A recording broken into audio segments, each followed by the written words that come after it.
I was laying down here on the grass, and actually I was doing an exercise that didn't really went well a lot of time in the past between other exercises I was doing. Well, one of the shaman was teaching in the book that if you sit down and meditate and do the process somewhere in the forest or around the city, not really in the city but around the nature, you breathe with not only your nose, or you breathe with all of your body, like all of the chakrams in your hand. Like imagine there's a chakrams, and an energy structure, and you breathe with all of it, from the ground, from the greens, from the prana, from the air.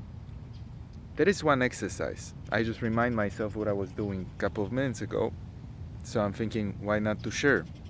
And this exercise is very nice when you practice it when you go on with it, because it starts to work. So actually I was laying down here on the ground, on this pareo, you can say, a fabric, and I'm just laying down and really chilling, and I started to feel that my body kind of blend in this grass, like blend in, like I started to feel a small bliss, like something I never did before, even though I tried to force that exercise before I even ever heard about it, because I tried a lot of stuff in my life and a lot of times it didn't work, or most of the time it didn't work, or 90% or 99% it used to never work. And now I'm trying things again, sometimes spontaneously, naturally, and it started to work.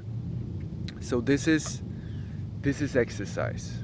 So I put this video in a section of the exercises at the switch that give you some tip what to practice when you're gonna be striving to be really natural, really God or within or higher self orientated, or just happy, healthy, That's what the exercise is for. So I was kind of laying down with my eyes closed, and I felt like something was different, like I was blending in this environment, reality. Hard to say. It sounds crazy, it sounds high, whatever it sounds. That's what I felt.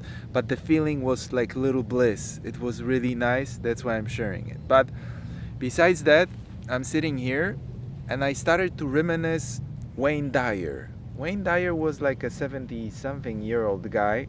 He just died like last year, I think, in 2015, or not long time ago. And I was thinking how compassionate and kind he is, because I was thinking about the other people that I met on my way recently.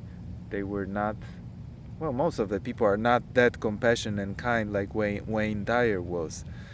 So I reminisced this guy, and I was thinking also, what do we pray for? Because usually people, if they pray at the switch, I put the video as well, article, how to pray, how to use a prayer, how does it work from the physical perspective, the scientific perspective that you could understand in your logic brain, not only airy-fairy part for spiritual people, So I was thinking, what do people pray for, Well, we pray for health when we lose it. We pray for cars, for wealth, for a great spouse, for a great partner. We pray for things like this, or differently saying, we repeat those mantras in our head, those affirmations that I want that, I want that, I want that. That's the prayer. What you repeat every day, you don't know if you pray, well, you do. Every time you repeat something or you want something, actually, you're saying that to somebody, to yourself or to higher self or somewhere in the space. You say, I want, I want, I want. Well, who are you talking to? Well, yourself, your deeper self, or actually some deeper part of yourself that is connected or that can give it to you, right? But I've been thinking more like, what do we pray for? What do we pray with? What do we pray for? And I was thinking, like, why do people don't actually pray like I'm praying most of the time these days, like to be connected with God, within, with higher self, with energy, whatever you would call it, with the right process, with the spirit. I call it by different names, and I'm not sure how to call it when I pray. or when I make my intention, differently saying, when I make my wish to come true, that my subconscious mind, that myself, that my mind, whatever you would call it, that would know what do I really want to help me look that in life and be on the right path all the time, not left, not right, be in the certain center, in the middle of the right process. And I'm thinking like, you know what I pray for these days? Well, in the past I was praying for the girls, beautiful girls. I was praying for, well, sometimes for health when I was sick. I was praying for money always, and material wealth, and success, like a business success or whatever. So all the things that are actually good. But if those things should be a core of human day or human prayer, where I'm not saying there's anything wrong with sex or other people or health or beautiful cars or whatever. It's great, especially if you're enlightened, you're ready for all of that. But if you're not, if you're living by your ego and ego processes, which is egos, it's hard to live like this. So why don't we pray for compassion? That is opposite side of greed and opposite side of aggression. Compassion. Why have you seen many people praying for be more kind or for kindness? That's what I'm praying for recently a lot, like to be more kind, because I know when I will feel more compassion, when my heart will open more, I will be more kind, more understanding to other people. I will bring more understanding to life. I will understand those people. It will be more compassion, it will be more kindness. So it will work better for me. It's just selfish reasons why I pray. I don't pray like to be better for other people. Well, sometimes I do, but mostly I pray for myself. And the side effect is that you are good with people and people acknowledge you better, and you understand other people, or you feel compassion instead of irritation and aggression. And you're just more happy because you feel compassion, you feel understanding, you feel what's going on around you, you feel that you understand the life. Either way, you understand, or it's just pretending, or it's just fooling yourself, but the feeling is real, so you can fake it on you, or you can really understand it. But why don't we pray for that? Why do we pray at all? So that's a different video maybe. I don't know why most of the people I find interesting that we do not pray. And I've been there, because when I was a little, I was praying a lot. When I was 6, 8, then when I was 12, 14, I lost somewhere connection with God because of my logic brain started to develop, and I noticed the Catholic Church that I was sent to is like one of the worst places I was actually going. So I had no interest to go there. So when I was 10, I skipped the church. When my parents sent me on Sunday to the church, I went to play with my friends. Well, play was like staying somewhere in the nature, spit around, break some bottles, or just fool around, talk different things with people, with friends, with guys mostly back then. So that's what we did.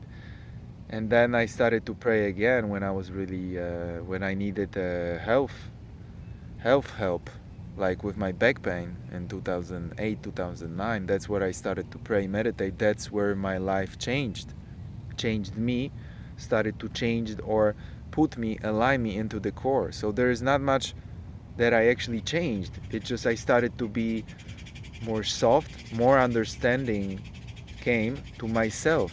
And then when you understand yourself, you can understand and, well, love other people. Maybe it's too much said in my case. It's just you understand other people, you acknowledge them, you're trying to be kind, you're trying to bring compassion, you're trying to follow more your heart instead of logic brain. That logic brain always knows the best, your mind, and it's always tricky, and it's always irritative, and it's always, there's some deal in your mind for something. And when you're following the heart, the deal is like be good and be kind, and people, well, some people might respect it and bring it back, and others will not. Whenever you're good to them or you bring out the gun, they're always disrespectful, because that's how they learn. But I notice in many stories, and in the book I'm writing, I put many stories when you meet irritated people, aggressive people you meet in the store somewhere, that you have to handle something with them, and you're good to them, and you're good like for the first second minute, and then they switch in a moment. They just switch. They see there is no aggression, there is no fight back in you for their bad day, for their bad process, for their bad childhood, bad behavior they're trying to impose on you, and then they switch. They see this guy is no aggression, this guy is not playing the game with me, this guy is just good. And then sometimes I just see in the seconds how they switch. They switch between being extremely rude, like some people in Poland at work, they're at work, you are their client, but they're extremely rude to you. And then when you're good to them, after a moment they ease up. They started to see they started to feel that kindness. It's a auto response from them, like they don't bring the fight anymore, they bring calmness. So these are simple processes, and this is, I wanted to share that thought about Wayne Dyer and the prayer, and why do people, should pray is too much said. If you had the right mindset any given day, and just be happy and truthful to yourself and follow what makes you excitement, but with truth within and not hurting other people, you would be already like 90% better, accelerated, intelligent, emotionally, and by the classic intellectual intelligence, you would be already enhanced like 100% more, or 300%.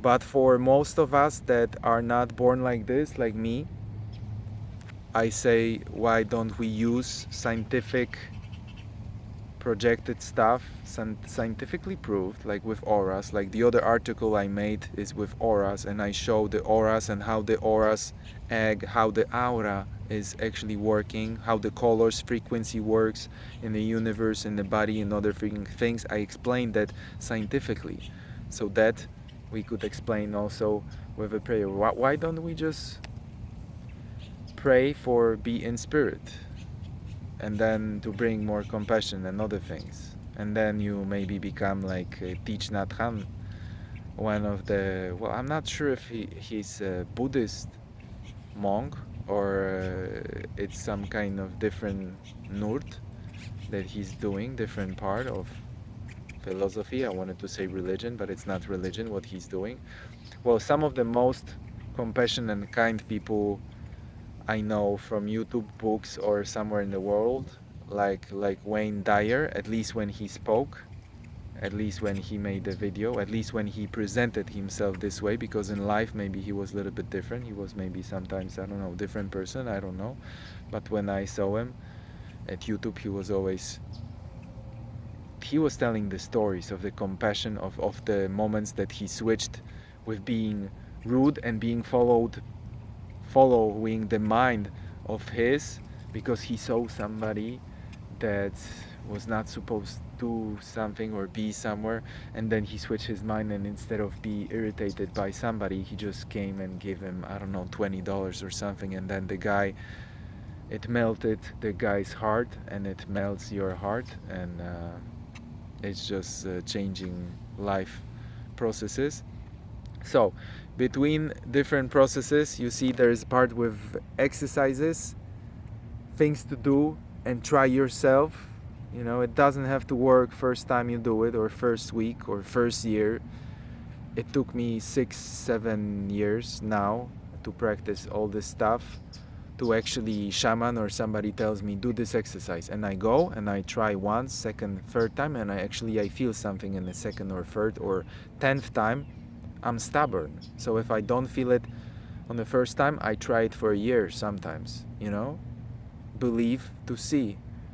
So even with a stubborn people that something doesn't work, at the end it can work. But some techniques are not for you, are not for us, are not for your process. Like I went into some white magic processes recently. Well, the whole course and everything. And I noticed like using invocation with semi-gods and other part of creation that could help you, including angels, archangels, other, let's say, people, entities from different dimension that other people stay in contact with. Other people except me. I do not. Well, not recently. And I notice it's not really for me, that I'm looking maybe in the future, the process I will call, or the school of development, spiritual development, I will call it the clear way. The clear way, which is the way of connecting into your spirit, into your within. Nothing you have to do, no strong exercises, no 40 years of yoga or doing strange postures every day or twice a day, spending hours of imposing those, I wanted to say stupid, but it's not stupid, it's helping, but all of those things we do that we have to accomplish something, and that something might be already in you, that you don't have. It's not about what you have to do, it's what you don't need to do anymore, leave behind, like leave worries behind, leave projections behind, leave past behind. It's not what you have to do in the future, it's what you have to leave from the past, to dust yourself off and be perfect. So this is the clear way. I'm not sure if I'm gonna call the school for teaching purposes like this in the future, but that's what came to me like a few days ago, that it's clear, that it's more what you actually don't do than actually you have to do to get awakened or get enlightened or be happy or feel bliss. I notice the less I do, the more happy I am, and I don't need to get up every day in 6 a.m. in the morning to do exercise, even though I go at 7 or 8 in the morning and I do simple stretch exercises, some yoga positions, because really when you flex yourself like this or that, you really open some energetical chakrams, places, parts of your body. So I know after the years of listening and comparing the knowledge with other people, I notice how does it work, why do we do all the yoga positions. But it's not that you getting kind of enlightened. Well, you do, because it opens your energy, and again you're getting more, you breathe more. But either way, you could lay down, I'm guessing, like me right now, and do no postures, nothing, just lay down and connect to elements: air, water, ground, sun, which for me represents the fire, and connect and blend in and let the energy align you. Do alineación, alignment in a few minutes, just hour a day. I feel blissed, kind of. I feel very simple, very self in me orientated, but acknowledging things around very, very clear, sharp. That's what happened to me right now. And it just happened 2 days. Yesterday I was having a disc problem in my back pain after 7 years of the tragedy that I was for 2 years suffering. 7 years ago, a decade ago, I was suffering for 2 years with my back. It happened again, but this time the disc fell off and it came back into its point. And in 20 minutes I took away half of the pain away. I left it in my mind. There was no fear in me. So after 15-20 minutes I couldn't walk. After it happened, I couldn't walk. I crawled into the couch, and after 20 minutes I got up off the couch. And second day I'm already away from the house, which I see this process usually would take days or weeks. In the past, well, it took me 2 years, for example. So this is the difference between skipping the things in your mind, the fear, that this ease part, even it happened for a reason, to release something in me, some drama, some process, to focus me in the presence, to align me. There is no accident, especially with diseases, with accidents, or something happened to your back, or you had accidents. There is no accident.